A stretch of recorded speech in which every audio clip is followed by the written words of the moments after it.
Welcome to Journey. In this segment, we're going to discuss the abduction scenario, how the TV and movies and media is handling that now, and we're going to have a panel of some abductees, contactees, and those that work with them, as well as some questions from our studio audience. So join us now as we explore this area of abduction.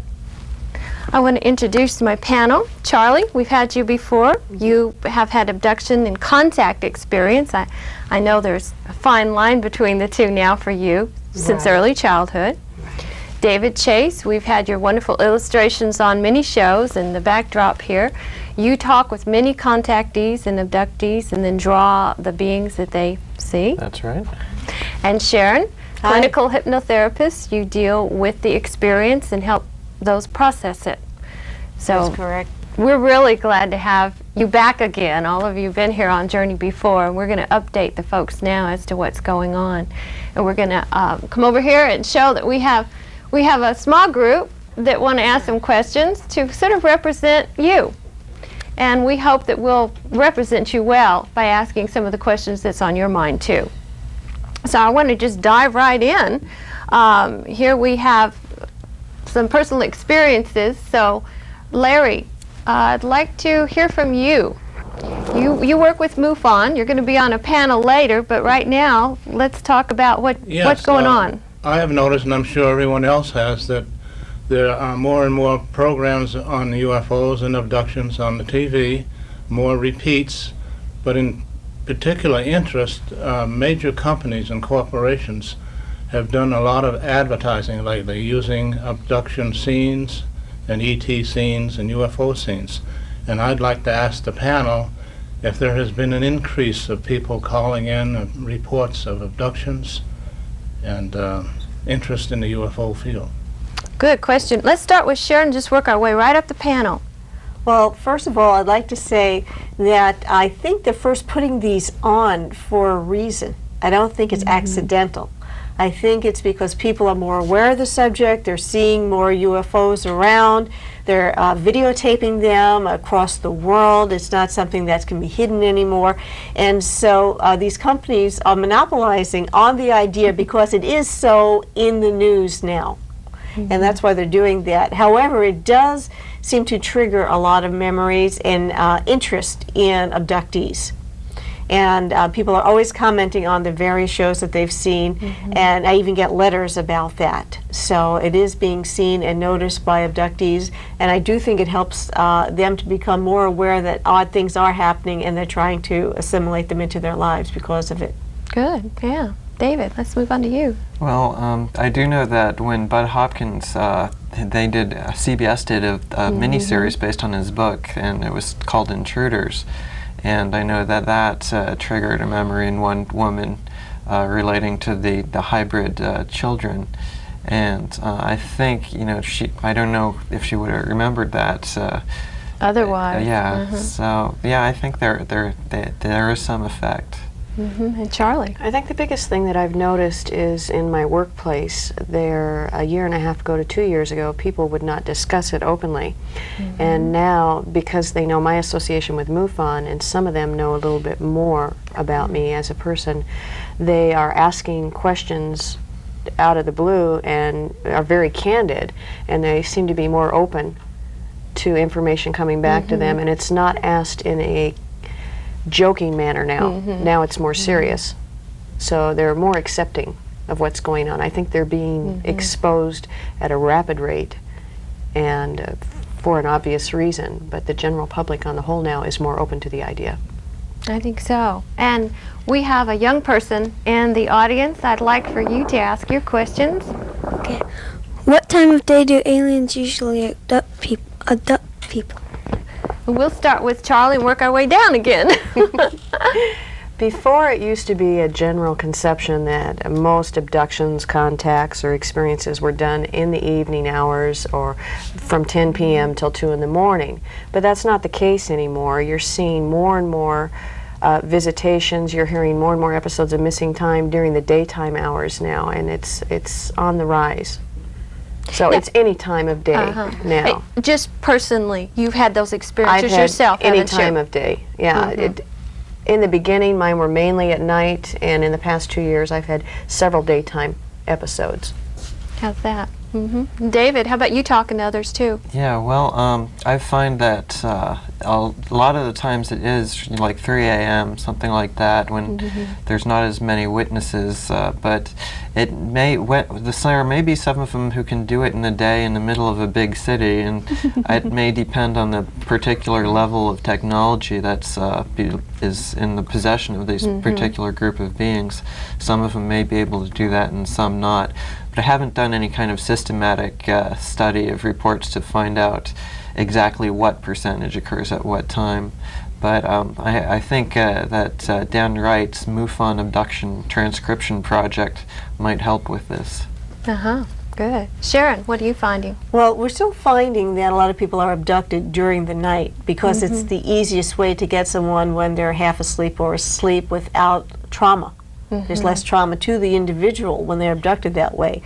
But I have spoken to dozens of people that have been taken during the daytime, whether it's sunny, whether it's raining, whether it's cold, or whether it's hot. It doesn't make any difference. So there are plenty of daytime abductions as well as nighttime abductions going on. And I think we're getting more reports now of day as well as night. I want to just quickly answer a question I have too, to clarify. Are these physical takings, you know, the physical body is being taken, or is it in the altered state? Or is it a combination of either or?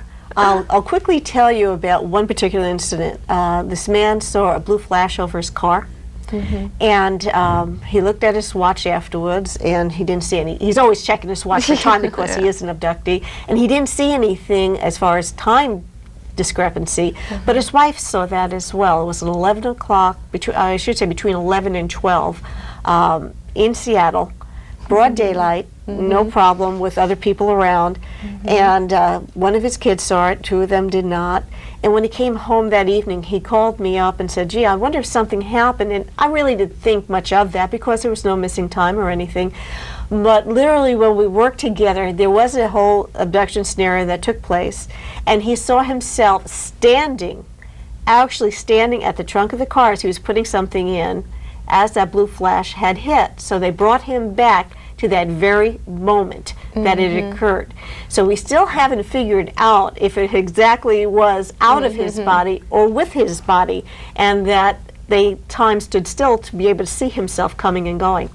All of you, though, have had personal accounts and witness accounts, though, of time anomalies, and where they literally can bring someone almost back before they left, right? Which might be exactly what happened in that case, because he still saw himself standing there, but he sure felt everything, so he kind of felt he was there in total body.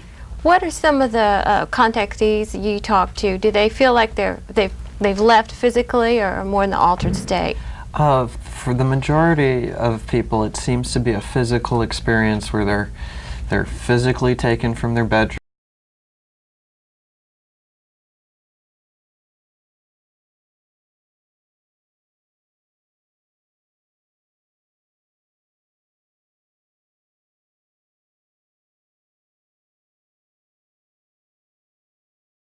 during physical encounters, and it's in one case, a woman actually felt that she had a physical body during the experience, even though she knows that her physical body was back in bed. Wow. She remembers this transparent outline of her body, and then being solidified when she was up on the ship, and then being desolidified again and returned. And re-entering her physical body was a painful process. So this is called an out-of-body experience abduction. And there may be some of these going on, but for the most part it is just a simple physically taking someone. And you, Charlie? I've had both altered state and physical. A lot of the things I see are in an altered state. I'm almost in a theta state. I'm completely awake, but I'm at such a level of relaxation that it's like I'm in another dimension at that point. I'm totally aware of what's going on around me, but yet I'm in another place. And then the physical, one of the best physical ones is when I had the implants put in my leg. I was missing time, and I did have a girlfriend with me at that time, so I've had She both. was missing you, right? She was with me. Ooh. Yeah, So you she could got to confirm go that along. together. Yes. She got to go along for the ride. That's good validation. Yeah. I believe our young person has another question. Can aliens take people through walls? Let's start with you again. I think you through walls or windows. Huh? They can go through whatever they want to go through. I had a wonderful experience, and I call it wonderful because it changed my whole concept of what we look at as the law of physics. And I did go through a window, and it was, as I explained before, it was like I was being sucked into a pool of warm aloe vera gel. It was very soothing, it was very comfortable, and it left me with a feeling of just awe. I was in total amazement of what had happened. There was no pain to the body or anything. It was a very wonderful experience. I think we realize this physical matter we call our bodies, there's all sorts of dimensions to that too now. Absolutely. There must be. We need to put the walls down and look around us. David, how about some of the contactees you talked to? Well, I do know there's a woman who it's reported that for the most part they do take her out through the wall or the ceiling, and another woman who was lifted up through her ceiling, and that was her first paranormal experience that made her realize something strange is going on in her life. I think this is apparently these beings know a lot more about physics than we do.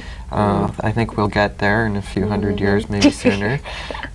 This certainly does speak of a very high technology or an ability to work with our frequency, which we're beginning to learn our whole bodies are a vibratory rate. An understanding, at least, of what all that is, and that laws which transcend our Pauli exclusion principle from quantum mechanics and electrostatic repulsion between particles. You know, if things can occupy the same space or overlapping spaces, there's more physics out there that we don't understand yet. Sharon, have people said they've sort of been materialized, dematerialized, back and forth? Most people don't know how they come and go, but when you do have that information that you're either allowed to learn or that you're awake enough to remember it, it is exhilarating, absolutely, the way Charlie said, and I even had that experience not too long ago.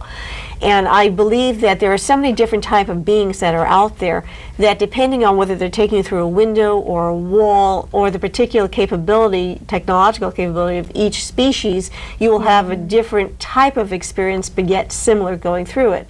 And in my case, it was going through a wall, but I was first surrounded in this billowy vacuum of air and particles. And you don't feel the vacuum, but you just know it's there. It's just very much like an undercurrent. And it literally lifts you off the ground, and you feel as light as air.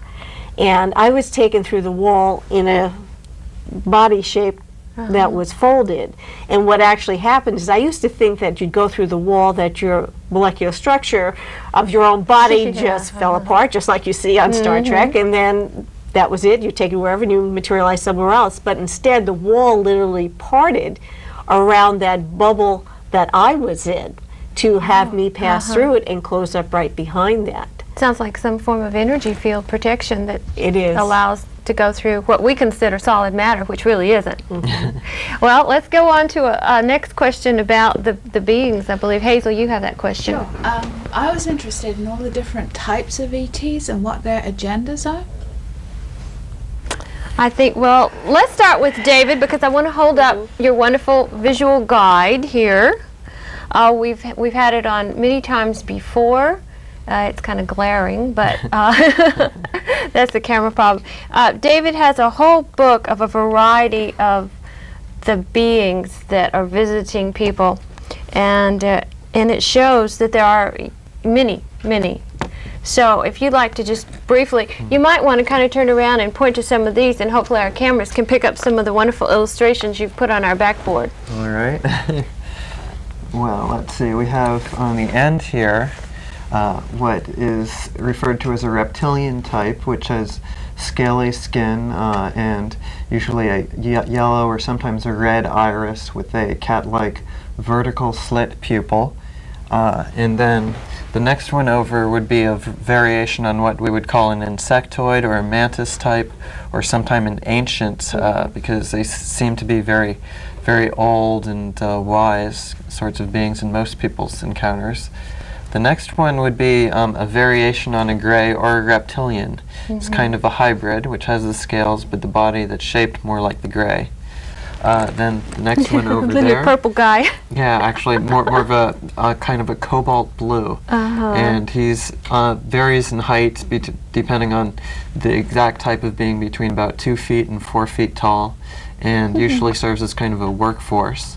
And then the last one on the end is kind of the classic gray, which is not gray in all cases. It could be tan or yellowish white or a variety of different tones and colors. But there are several types of beings, including some that look completely human, or often a Nordic type of being with Northern European features and kind of long blonde hair, stand sometimes 7 feet tall. I think most of these beings seem to respect human life and health for the most part. So I think that people shouldn't really fear the abduction experiences. There may be some health problems that result, but in general it's just an intrusion that doesn't seem to result in any lasting damage. And the agendas, that's a very good question. There seems to be an intention to create hybrids, genetic splicing to create beings that are part human and part alien. There could be some kind of manipulation of our history. They seem to want to stay in control of the interactions and all the consequences of the interactions, and that's perhaps one reason why they are so careful about what they let us see, because they don't want to have unintended consequences to the interactions they're having with us. Sharon, your opinion on the agendas? There are so many different species out there that the agendas vary depending on where they're coming from and what their purposes are. I have to disagree with David on one small issue here, that they're not all here for good intentions, and some people do have terrible experiences and they will never get any better. And the lasting effect that it has is stops them from being able to be productive in this lifetime. And sometimes they turn to alcohol or drugs because of that. But there are many positive experiences, but unfortunately it's not all positive. With that, there are some that are here because their own people are dying, and so they're doing the hybrid program in some cases to strengthen their species and keep it going. Others are here because of medical research. Others are here because they want to save this planet. Others are here because they intend to learn, because they feel that they've created humankind, and perhaps they have. And so we've been studied ever since creation. And they keep trying to improve upon it. So whether we have the right answers or not, but this seems to be what many answers, though, to the question, and I think each case is going on. That's probably the one possibility that we should open up to, is that all of that's going on. The experimentation, the manipulation, the control, the friendly help save the planet, the we seeded you, helped you get started, and we're sort of your parents, you know, overseeing you and want you to grow up. If all of that's going on, you know, that's how about you? What's your opinion? I agree with Sharon on a lot of those aspects. We are being monitored. We are being cloned, if you want to say cloned, and used in hybrid. I think the major interaction we're seeing now, and why we're seeing so much visually, though, and this is just my opinion, is that whatever happens to this planet because of what we've done to it is not going to just affect this planet. It's going to affect everything in our universe, and it's going to be a domino effect. And I think that's why you're seeing so much interaction at this point, is they want to stop what is going to happen if we don't change things. You know, that makes sense. If you think of a neighborhood, you know, think of somebody moving in and starting to play with atomic bombs. Hey, we'd be alarmed, wouldn't we? Of course. You know, that makes sense. It really does. Some more questions from our studio. I'd like the panel to address the debunking issue, because recently there have been a couple of troubling shows on TV that would have us believe that the abduction scenario is something that's just implanted by a hypnotist, and this false memory is what this whole thing is all about. And it's kind of unsatisfying and troublesome. It's not all acceptance, even though there is much more of it, but this debunking thing is creeping up in a lot of areas, and I'd like to... That's that's true. And you can speak from personal experiences, so let's start with you, Charlie. I think the thing that the debunkers try and glass over is that most of these incidences, and like in my occasion, I went in for a hypnotherapy session because of a conscious memory. It was not a subconscious buried memory. Part of it was conscious enough that it kept bothering me, and I kept having dreams about it and staying awake about it repeatedly over a scenario of like 10 years. So finally I got up the courage to go in and investigate it. And at that point, I think picking a good hypnotherapist is like picking a good doctor. You're going to have some that are bad, but for the whole, the majority of them are very, very good. They know what they're doing. They don't lead you when you go in.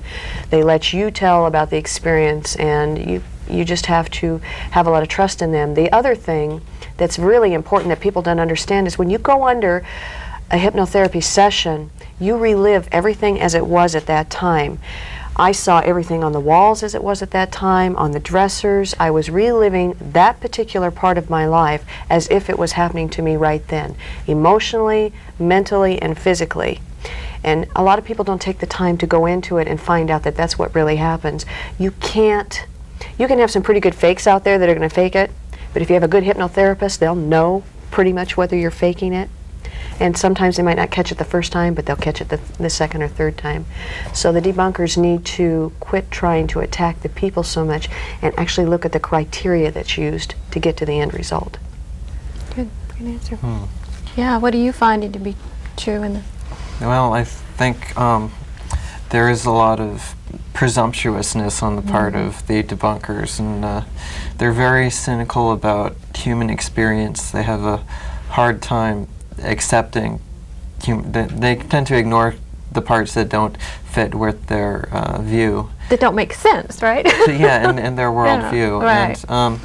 And there was a recent program that NOVA did. Now, NOVA has done lots of excellent programs on natural science and various events with technology and so forth, but they took I think they very much misrepresented, for example, the kind of work that Bud Hopkins was doing, and John Mack was on there too, John wasn't Mack, he? yes. There, for instance, they talked about a family in Florida, and Bud Hopkins, according to Bud Hopkins, when he was in Florida with this family, Nova actually taped a man, when the father reliving a conscious experience where he was paralyzed while his child was being floated out through the window, and there were grays standing around him, and he couldn't do anything about it. And he was trying to wake up his wife or get her attention, but he couldn't move because he was paralyzed. And of course, Nova, this conscious experience they ignored, and then they attacked it to make it look like the whole thing was the product of hypnosis. What are you finding to be true? Now, you use clinical hypnosis yourself. That's correct. To assist people. Do most of the people, like Charlie, start with some conscious remembrance, though, and then go from there? What most people actually come with is awareness that there is something strange going on around them or in their life that they can't put their finger on. Some people do have some sort of conscious recollection of something that, being that they either heard it now because there's so many TV shows, or saw a book cover and they get very frightened by the face that they see, so they want to explore it more. But what was said with hypnotism is you can't make somebody tell the truth, but you also can't lead somebody away from the truth either. So if you have someone who is an abductee and you start asking them various questions, well, didn't you say that they had brown hair and brown eyes instead of blonde hair and blue eyes? They will correct you. You cannot lead them astray to say, no, you said it was brown hair first, and they'll adamantly say, no, it wasn't. So you can ask questions when people are in hypnosis, and they will tell you whether you're right or wrong. But the whole idea of doing this is not to trick people, but to let them tell you what's happening. and to be responsive to the needs of the individual that's under hypnosis, because they are in an emotional state. Some people find it a trauma, some people don't. And the idea is to get the information out so that they can understand, assimilate it into their lives, become more productive, happier people, in spite of this interference in their lives by these alien beings. Okay, as we are coming to the end of this segment, I'd like each of you to just briefly state, real briefly, one line here, advice. If this happens to someone, what to do about it. I think if you're suspecting something strange going on in your life, to contact someone either in MUFON, or you can contact one of us you see on the show, and we can guide you in the right direction. Allow yourself to feel the emotions. That's the most important thing. It's okay to be angry, and it's okay to feel fear, and then work through it. You have to work through it. You can't bury it. It won't go away. Okay. That's a good place to Fear. start. Get rid of to it. work through that, and then try to relax into it and realize that most people who are being abducted, they may have some health problems, and some people may not adjust to it well, but for the most part it's usually not so destructive. So try and relax into it, and try not to be afraid, and if you can, try and talk to the beings to see if you can ask them a question. Well, we've got to end here. Thank you, though, for you being on the panel. Thank you for joining us on Journey. And, you know, perhaps it's like my grandmother said, hey, if life deals you lemons, make a lemonade with it. So enjoy your journey.